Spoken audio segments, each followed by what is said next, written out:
Hello everybody, my name is Karina Herbst. I am one of your peers in our English poetry class.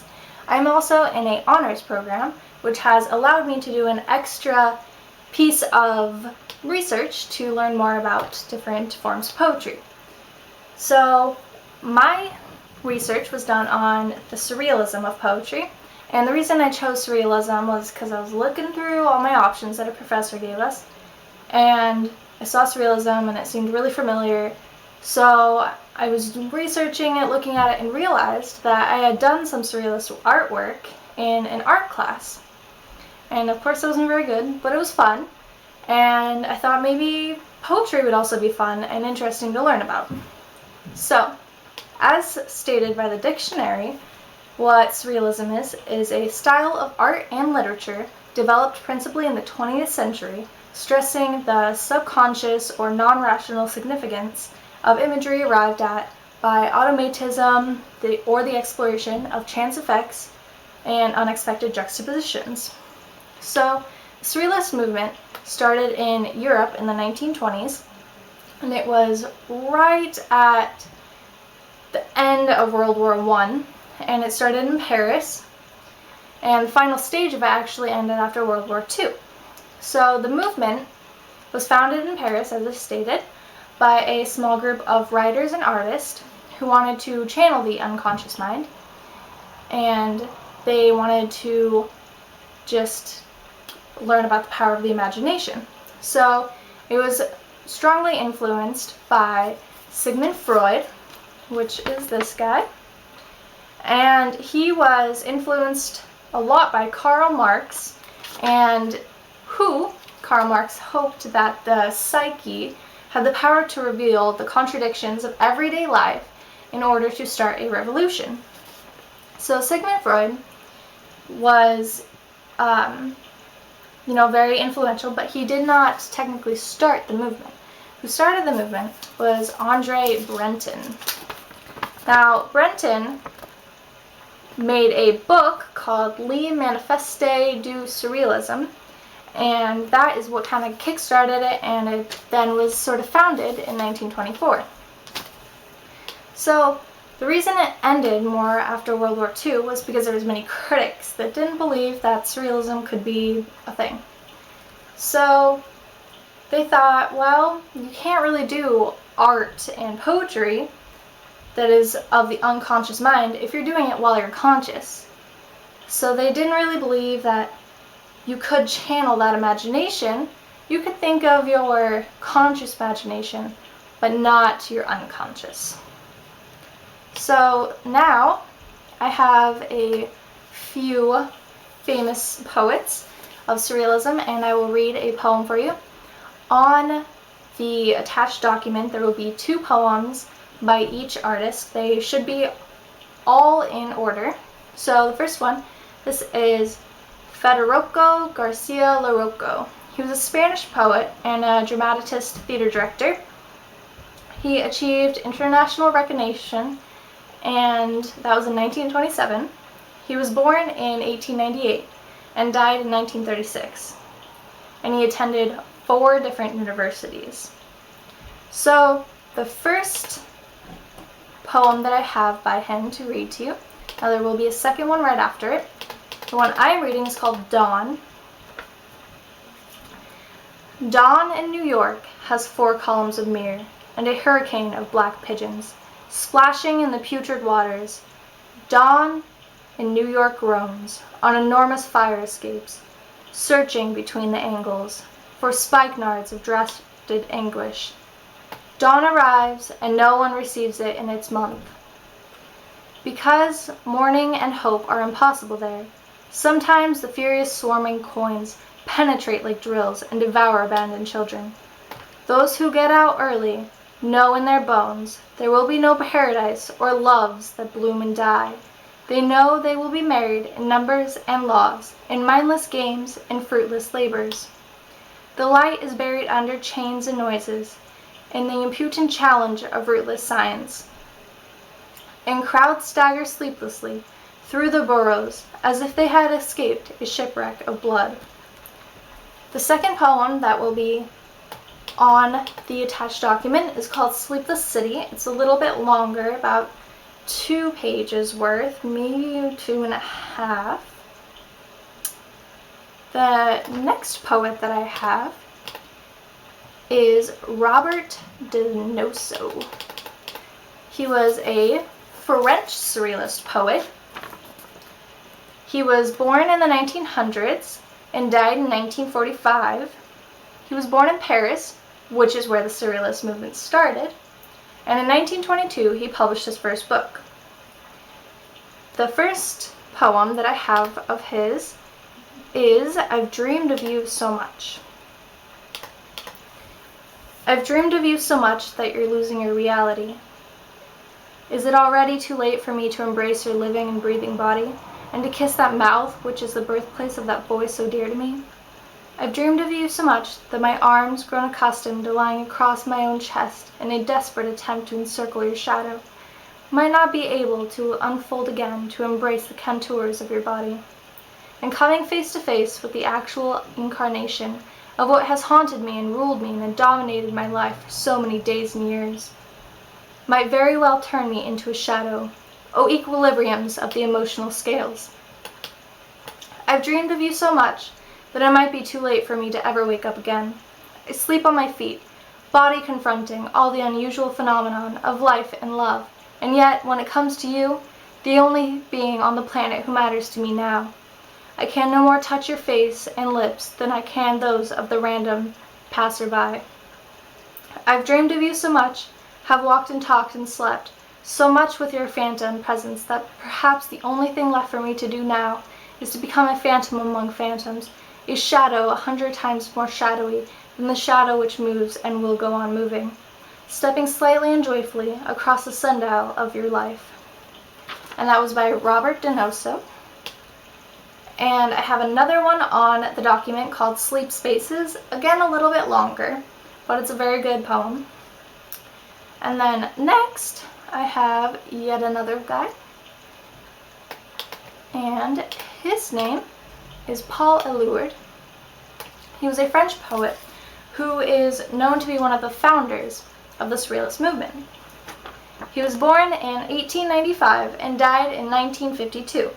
He was married 3 separate times but only had 1 daughter from any of the marriages. The poem that I will read to you of his is called Max Ernest.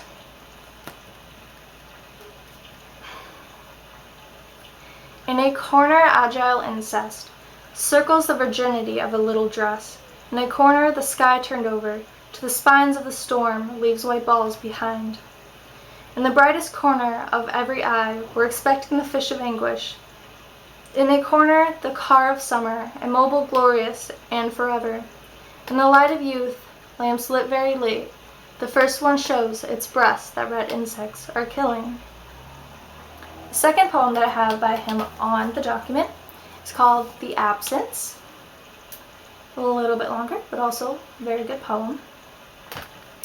So next, I will discuss different techniques that were used by Surrealist poets and artists. The first one is called automatism, and it is the suspension of the conscious mind to release subconscious images. So here we have a picture by Andre Mason, and this is believed to be automatism through art.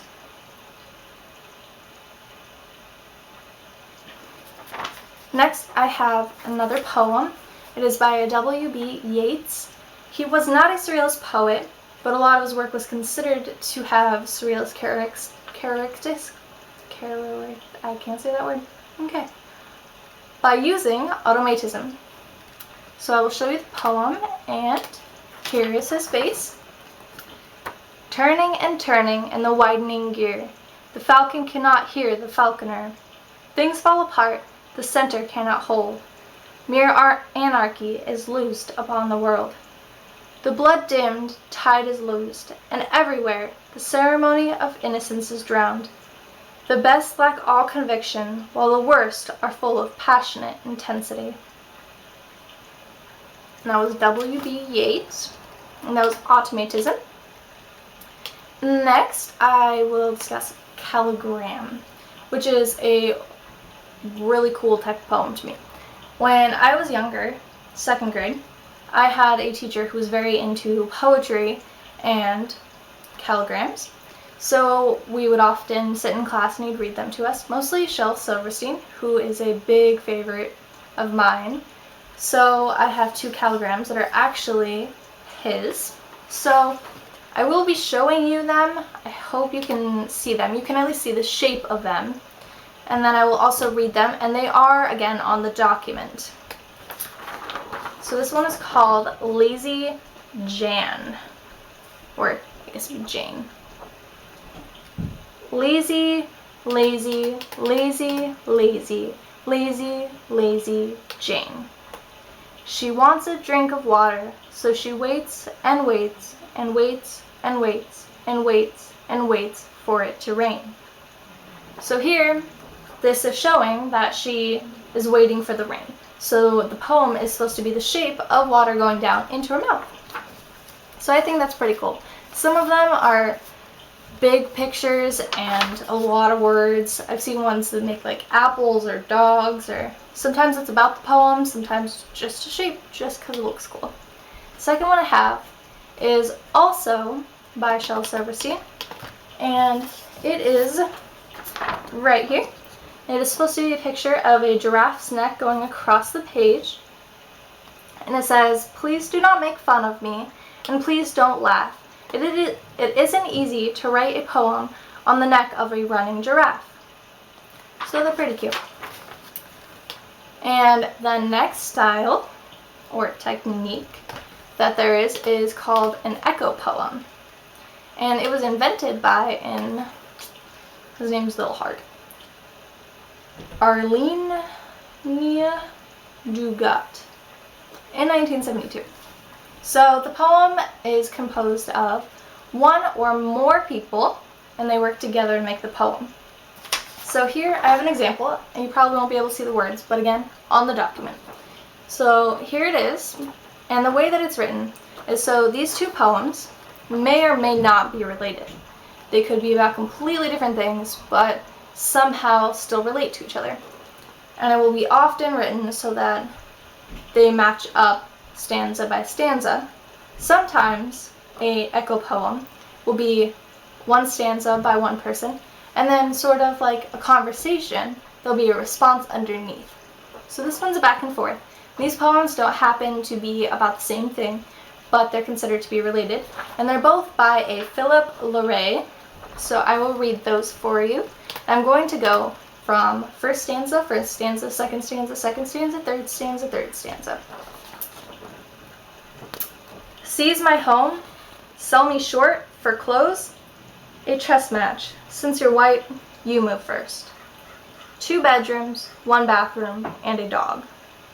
Knights, castle, queen lost, check, mate.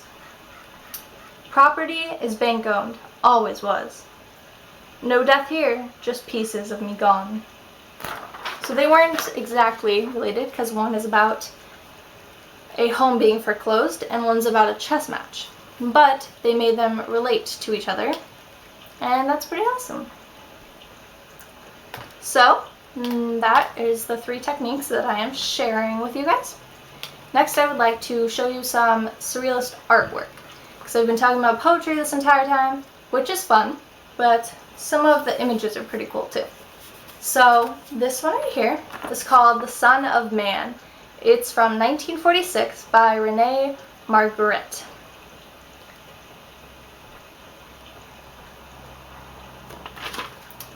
I have quite a few by her, actually. The next one is called The Rape from 1945, again by Renee Margaret.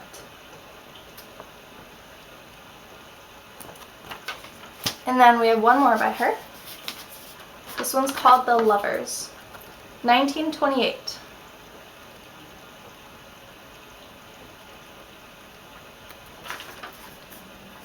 The next one is called The Persistence of Memory from 1931 and is by Salvador Domingo Domenici.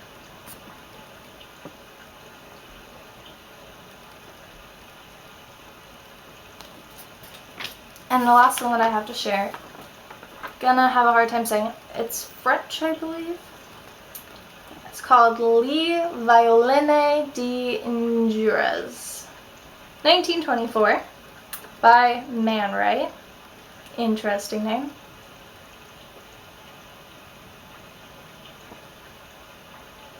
So that is all the artwork that I have to share with you. Now, I have a bit of a closing quote that I found interesting. It is from an article called The Poetry of Surrealism, and it is by Dennis Duhnhogue. Now, after all of that, I hope you got some information, and then we have this last little bit. So, he states, there are good surrealist poems, but they are good because they are poetry, not because they are surrealism. And I found that interesting because earlier we talked about W.B. Yeats, and he wasn't a surrealist poet, but a lot of his work seemed as if it was. So poetry can be misunderstood or taken a different way than it was originally supposed to be written as. So surrealist poetry may not actually be surrealist poetry, but it's good because it's poetry, not necessarily because it's surrealism. So I found that really interesting. So I hope after all of this you got a little bit of knowledge about surrealism and maybe you'll look into it yourself. Thanks for watching.